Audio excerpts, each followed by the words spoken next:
my name is Henry Shiu. I am currently the Shi Wu De Professor in Chinese Buddhism at Emmanuel College, where I've been teaching for 6 years already.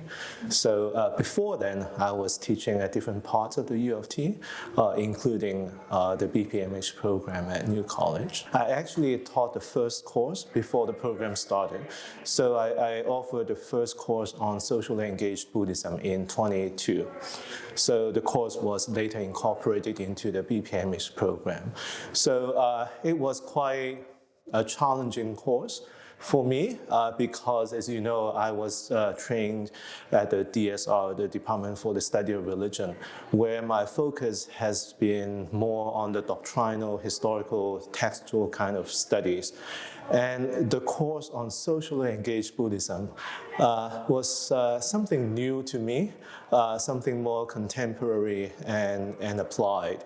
So I did a lot of research and reading and understanding about what was going on about engaged Buddhism, both historically since the 1960s, but also around that time in North America and the West. So I started in 2002 with a class of around 20 or less than 20. And as you know, within 10 years, it grew to hundreds of students. So that was something that I think surprised not only us or the donor, but also New College as well. I've read a lot of testimonies from the students about how the BPMH program changed their lives. They used many positive descriptions about what they experienced through the course, and the care and the knowledge that they acquired through those courses were simply just life-changing. But I would also say that it was life-changing for me, teaching in that program. In particular, teaching in the BPMH program prepared me for my work right now at Emmanuel College. So, as I mentioned earlier, my focus was more on the doctrinal and textual studies.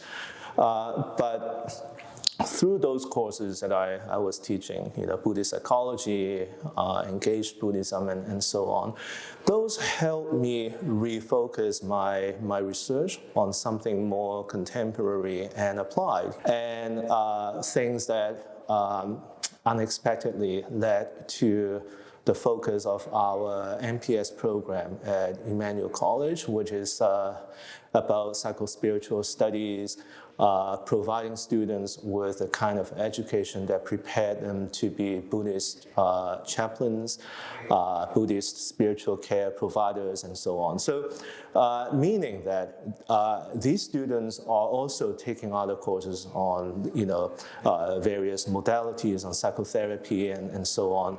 And I have to find ways to help them understand how Buddhism can inform these practices. So in a way, it's not just a study of Buddhism in the past or through the writings in the past, but also finding ways to find the relevance and meanings of Buddhism in our contemporary world, especially how it can be framed for its practical use in North America. Yeah, so that's how partly I understand the word applied. And in 2022, I served as a guest editor for the Canadian Journal of Buddhist Studies. So there was a special issue on applied Buddhism. So I contributed a preface to that special issue as a guest editor, and I wrote a bit about applied Buddhism, which I think in many ways it was. I don't think it was coined by Thich Nhat Hanh. Yeah, Thich Nhat Hanh coined the term engaged Buddhism. But I think in that piece, I did some research and realized that the Plum Village and Thich Nhat Hanh himself before he passed away, they were not using the term engaged Buddhism anymore.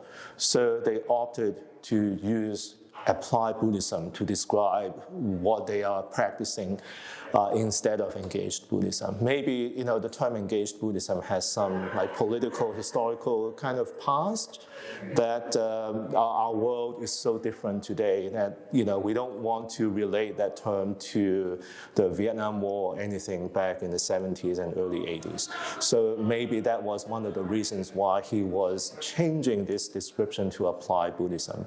But I think the term applied Buddhism can be understood also even more broadly about how Buddhism can be practiced, not only by traditional Buddhist practitioners, but also by anyone in the society. So that's how apply means to me. Yeah. In the West, we have this notion of Western Buddhism and Asian Buddhism. So something that Charles Prebish, has written a lot on these kind of distinctions, which I think that distinction received some criticisms over the years. And some other scholars propose that there should be 3 Buddhisms, 4 Buddhisms, and so on. But I think the problem is that we are the ones, so we living meaning that we living in the West, we are the ones who made the distinction between the 2 forms of Buddhism. One which is more connected with the traditional cultural practices, but the other is more purely philosophical, text-based kind of Buddhism. And with that text-based kind of Buddhism, it's not really applied in any way. It's more like a cerebral, it's very intellectual kind of understanding about sufferings, about what Buddhism is about, that kind of understanding.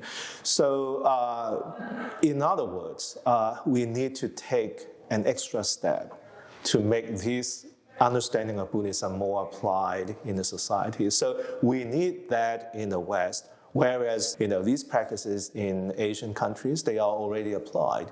Yeah. So once again, going back to Emmanuel College, that we are so deeply rooted in ecumenism and also in, especially in the last many years, on interreligiosity. So we do encourage students to understand not only the doctrines, but also the lived experiences of other religions. So this kind of, multi-religiosity or interreligiosity, once again, it's something that we need in the West.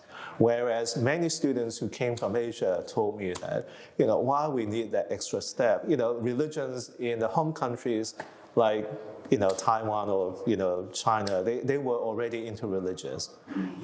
Confucianism, Taoism, Buddhism, they were all practiced together, and they never felt there was a need to engage with another religion that way. So I think this is similar that way, that we are the ones who first of all create these roadblocks or these kind of separations between religions, and then we now need to take them away. Last summer, I was participating in the International Association for Buddhist Studies Congress. I presented a paper, and I was interacting with a lot of other scholars in the field. I also noticed that the field has changed quite a bit since I started. When I was doing my doctoral degree, I think there were still a lot of very focused philological and doctrinal kind of studies. And I think the field has moved forward quite a bit to explore other areas. 2012 or 2018, when the U of T was hosting the IAPS conference, I helped chair one of the panels, which was on the Tathagata, the topic that I focused on my doctoral research, and it wasn't well attended. maybe that was too specialized. Maybe that kind of doctrinal studies was old-fashioned. I don't know if I'm using the right word here, but compared to many other panels at the IEPS in that year. And then last time when I was at the IEPS in August 2025, I think the big topic, the really hot topic at the time was the use of AI. So that was mentioned in a keynote speech at the very beginning of the conference, but there was also a full-day panel at the largest room, the auditorium at the Leipzig University, and it attracted so many people the entire day. And there were demonstrations of how the new AI tool can help do the translation works. The demonstrator entered a passage in Sanskrit. And then within 1 second, there was an English translation. And after that, there was an explanation of the grammatical structure of that Sanskrit passage in English translation. And then there was the corresponding Tibetan translation from the Tibetan canon and the sources of that as well. And then there was a corresponding Chinese translation of the same passage as well. So all within like 10 seconds. And the entire audience just gasped.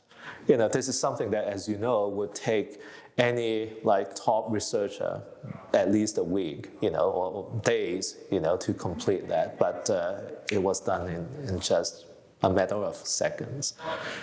So the field is definitely changing in a way that is ready to explore something beyond the old framework of what Buddhist studies used to be.